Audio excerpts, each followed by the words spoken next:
Hello and welcome to Wildcard from MUNPR, coming to you less than live from our studio in number 205 HSS Tower, straight to your ears.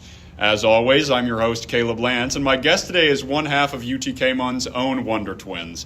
William Kitts is a first-year accounting major from Knoxville, Tennessee, but don't let his youthful vigor fool you, however. He's a veteran MUN competitor. William already has 4 years of MUN experience, more than many great delegates at the end of their collegiate careers, let alone at the beginning.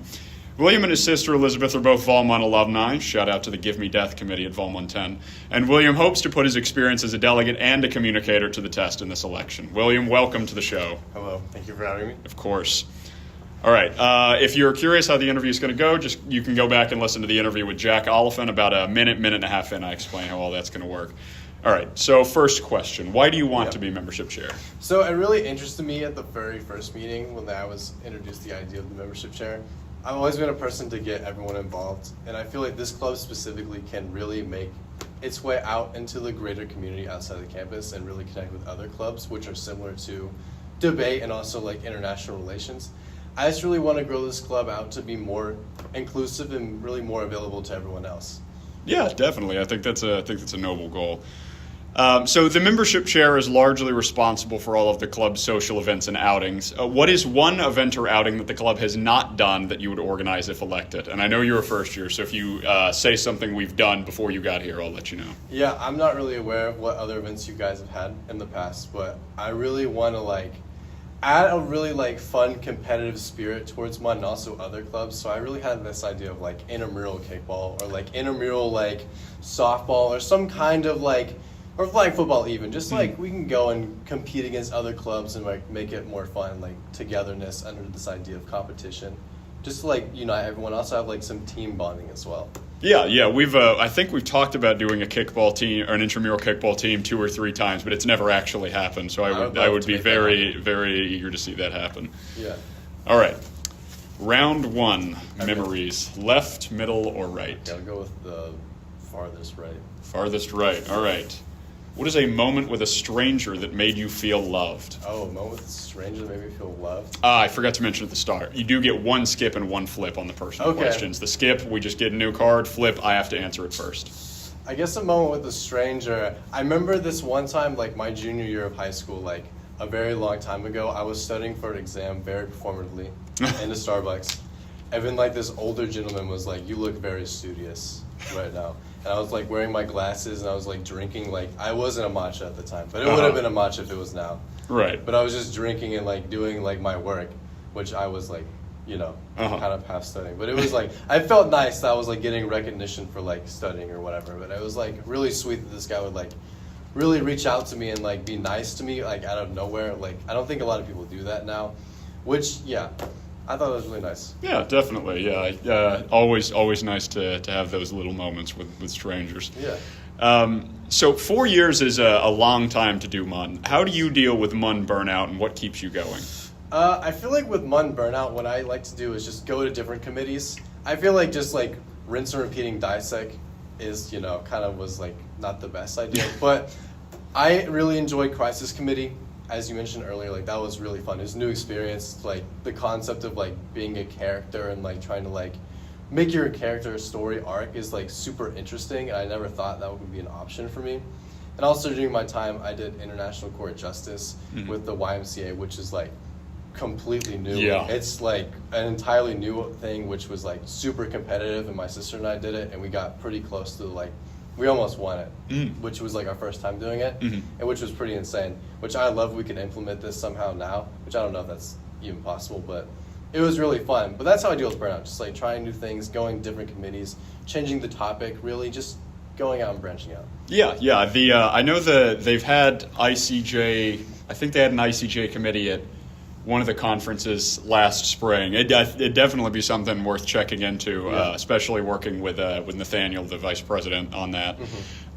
So why are you qualified to be membership chair? Okay, I've had a lot of experience with executive boards, specifically in this very region. I did Kiwanis Club at Bearden, which is you do service hours, and I was the head of recruitment, which is you try to make it look fun or whatever, so everyone. Very similar job to membership chair. Exactly. And then in orchestra, my sophomore year, I was the activities director, so I was in charge of planning all of the parties ahead of time, making sure everyone showed up, making sure there's a track it forward for all the stuff, making sure, things are right, moving in the right place, so it was fun. And and I was also president of orchestra and vice president, so I kind of know the communication involved and how to get everything working inside and out so it is effective enough.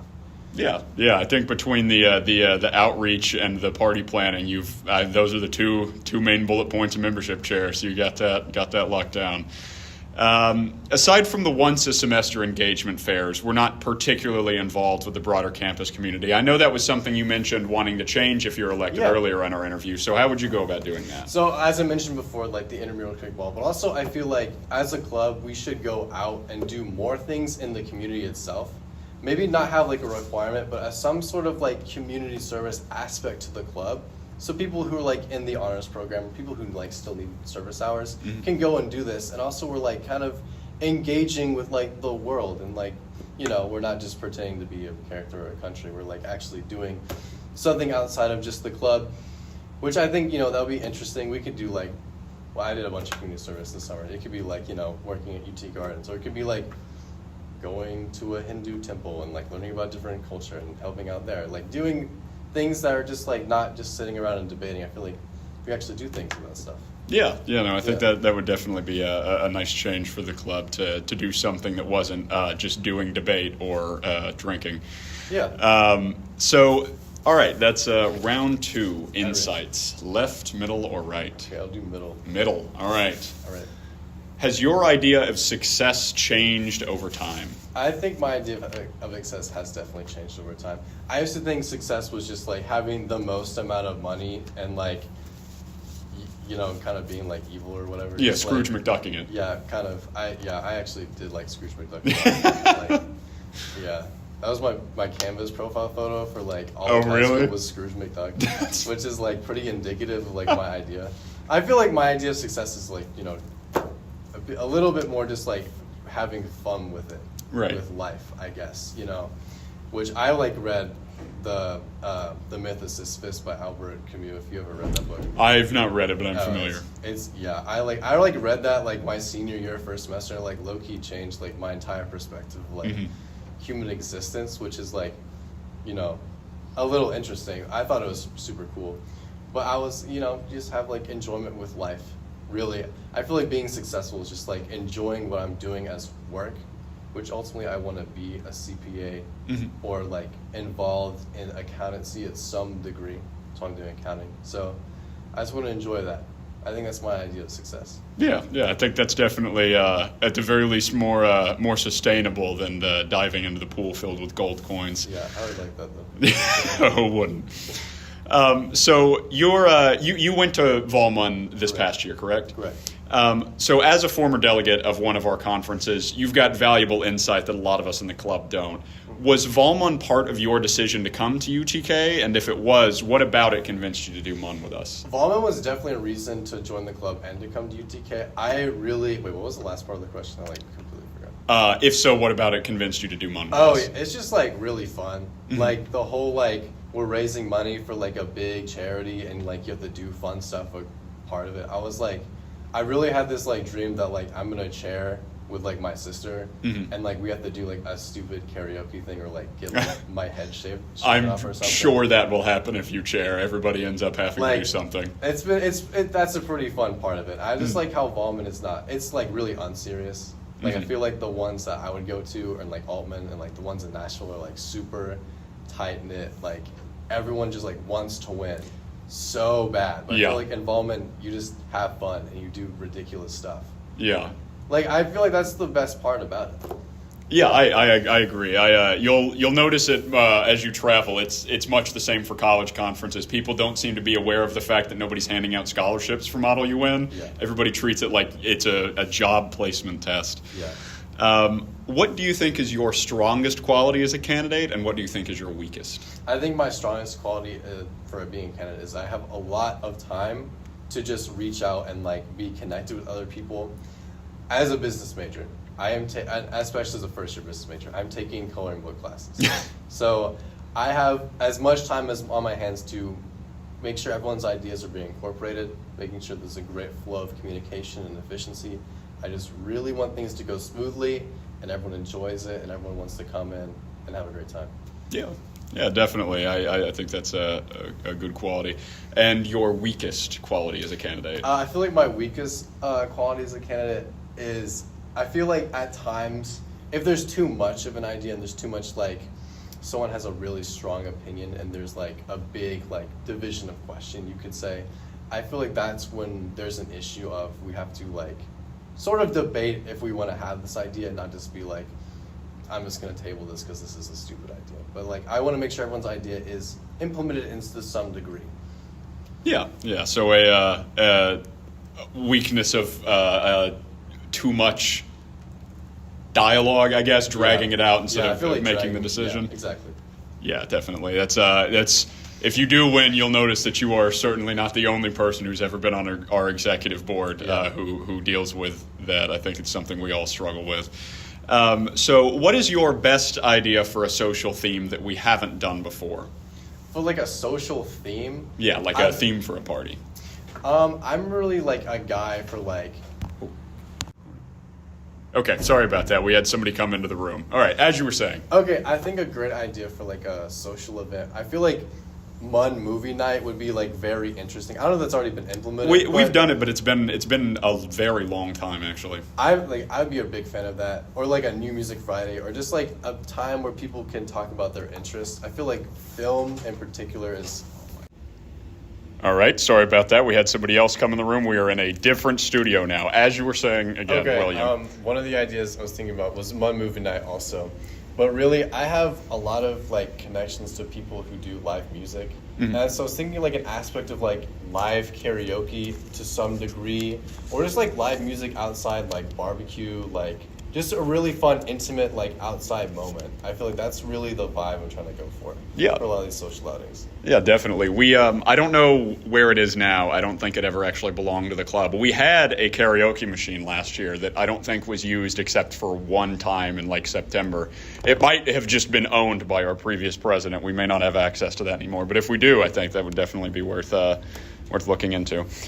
All right, well, we are on to our final question now. Round 3, beliefs. Left, middle, or right? Okay, I'll do left. Left, all right. What is your best defense against despair? Defense against despair? Yes. I feel like how I have gone about despair in my life has been to really just understand why I feel that way. Like, if it's a serious loss, why am I so upset by it? And it's because I care so much. And because I care so much is why I'm sad, which is like, that's a good thing. Yeah. You know, if I really care about someone, then it's not really, I don't really lose that person. Mm-hmm. They're still like with me in that way. That's how I typically go about despair. But if it's like a stress in my life, if it's like a test or an exam, I'm disparaging about it. I would just want to work hard towards it to make sure that it's not a big deal for me. I want to succeed. Yeah, definitely. I think that's a very, very healthy attitude towards despair. Well, congratulations, William. You've won the game. We end the show the same way every time with a trip in our memory time machine. It's very simple. First, you just have to close your eyes. Okay. Now, the memory time machine can take you back to any moment in your life. It's not a moment you want to change anything about, just somewhere you'd like to linger a little longer. It can be absolutely anything at all. There is no wrong answer. What memory do you choose? If I had to go back ever, I'd probably go to my first high school Model UN meeting, because I came into the first meeting with like I don't know, my mindset was so like, oh, this is so boring, and like I don't even like want to do this. But then like and then I had like a really bad attitude about it, and I didn't want to get myself involved. And like during that time, they were like writing super resolutions. I didn't know like how to even do any of that yet, so I was just like confused. I feel like if I really just went back and like told myself like where I would be now, I would have a completely different attitude. Like that's the whole reason like why my sister does modeling is I forced her to come with me to meetings so I could have someone to talk to.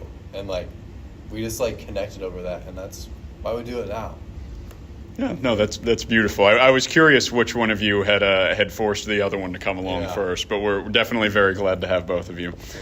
Well, thank you so much for coming on the show again, William. I had a wonderful time, but just before we go, you've got the next 45 seconds to say whatever you'd like to the voters. The floor is yours. I think people should vote for me because I take this seriously, but not so seriously where it's going to be like an issue. I really want everyone's ideas to be implored and like explored upon and involved. So please vote for me. Thank you. All righty. Well, that does it for this time on Wildcard from MUNPR. Once again, thank you to William for coming on the show. And I would say stay tuned for our other episodes with the other candidates, but this is the final interview we're recording. So if you're hearing this, you've heard them all. That means the election is this Thursday. Make sure to pay your dues and be there on September 11th. I will see you there.